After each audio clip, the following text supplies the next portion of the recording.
दोस्तों, आज हम आपको बताएंगे कि यदि आप किसी दूसरे व्यक्ति की जूते या चप्पल पहनते हैं तो उसका आप पर क्या प्रभाव पड़ेगा। जी हाँ दोस्तों, ये बेहद ही खास जानकारी है। आपने कभी ना कभी किसी दूसरे व्यक्ति के जूते या चप्पल जरूर पहने होंगे। तो इसी बात पर आज हम चर्चा करेंगे कि दूसरे व्यक्ति के यदि आप जूते चप्पल पहनते हैं तो उनका आपके जीवन पर क्या प्रभाव पड़ता है। चलिए शुरू करते हैं। नमस्कार दोस्तों, मैं अविका आप सबका स्वागत करती हूँ आपके अपने YouTube channel astrology with Avika में। चलिए शुरू करते हैं। दोस्तों, जूते चप्पल एक ऐसी चीज है जिनको देखकर व्यक्ति के रहन सहन का पता लगाया जा सकता है, उसकी आर्थिक स्थिति या उसकी प्रकृति के बारे में, यानी वो स्वच्छ रहता है या गंदा रहता है, उस बारे में भी आप जूते देखकर पता लगा सकते हैं। क्योंकि जब भी हम किसी व्यक्ति से मिलते हैं तो सबसे पहले हम उसके जूतों को देखते हैं, क्योंकि ज्यादातर इंसान की नजर उसके जूते या चप्पलों पर ही जाती है। जूतों का आपकी किस्मत से भी संबंध होता है। पैरों में पहने जाने वाले जूते या चप्पल का संबंध शनि ग्रह से होता है, जो व्यक्ति पर शुभ अशुभ प्रभाव डालता है। दोस्तों, व्यक्ति को ना तो कभी किसी दूसरे व्यक्ति की चप्पल या जूते पहनना चाहिए और ना ही दूसरों के द्वारा गिफ्ट किए जूते स्वीकार करने चाहिए। दूसरों के द्वारा दिए गए काले जूते तो कभी भी भूलकर नहीं लेने चाहिए।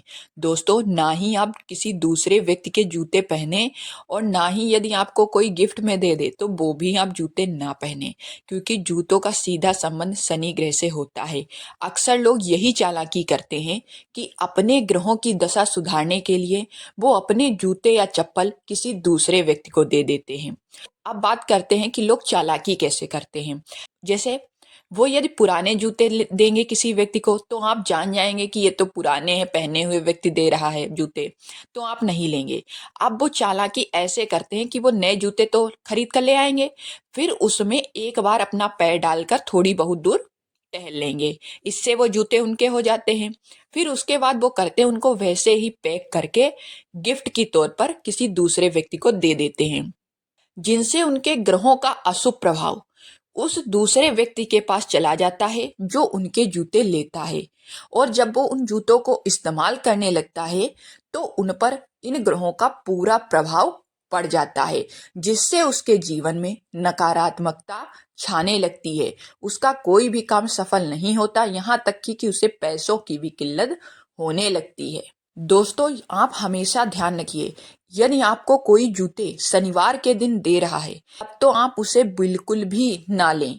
जो लोग आपको शनिवार को जूते देते हैं तो समझ जाइए वो अपने अशुभ ग्रहों का प्रभाव आपको दे रहे हैं, इसलिए आप सावधान हो जाइए। यदि दोस्तों, जूतों का संबंध हमारी किस्मत से भी माना जाता है, इसीलिए आप हमेशा अपने घर में जूते दक्षिण दिशा में या दक्षिण पश्चिम दिशा में या फिर पश्चिम दिशा में रखें, और वो भी एक बंद रेक के अंदर रखने चाहिए।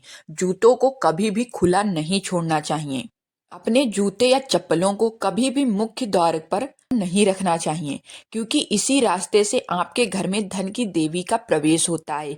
ऐसे में वहां पर रखे जाने वाले जूतों के कारण धन का मार्ग अवरुद्ध होता है और व्यक्ति को पैसे की किल्लत होती है।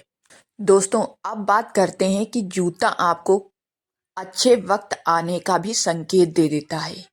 दोस्तों, जूते चोरी होने की घटना तो आम बात है, लेकिन किसी मंदिर से या किसी हॉस्पिटल से यदि आपके जूते या चप्पल चोरी हो जाते हैं तो समझ लीजिए कि आपके जितने भी बुरे प्रभाव हैं ग्रहों के, या आप जितने भी संकट में घिरे हुए चल रहे हैं, परेशानियों का सामना कर रहे हैं, यदि आपके जूते चप्पल मंदिर से या किसी अस्पताल से चोरी हो जाते हैं तो समझ लीजिए कि आपकी सभी परेशानियां टलने वाली हैं, सभी परेशानियां आपकी छूमंतर होने वाली हैं। इसके लिए आपको दुखी होने की कोई जरूरत नहीं है, क्योंकि जूते चप्पलों का जाना समझ लीजिए कि आपकी परेशानियों का जाना हो जाता है। लेकिन ये घटना सिर्फ मंदिर में हो या हॉस्पिटल में हो तभी ये आपको ऐसा फल देगी, अन्यथा तो जूते चोरी होते ही रहते हैं। इससे आपका दुर्भाग्य दूर होता है। दोस्तों, आशा करती हूँ कि आपको ये जानकारी अच्छी लगी होगी। प्लीज़ वीडियो को लाइक करें, चैनल को सब्सक्राइब करें। मिलते हैं हम आपसे अगले वीडियो में। तब तक के लिए राधे राधे।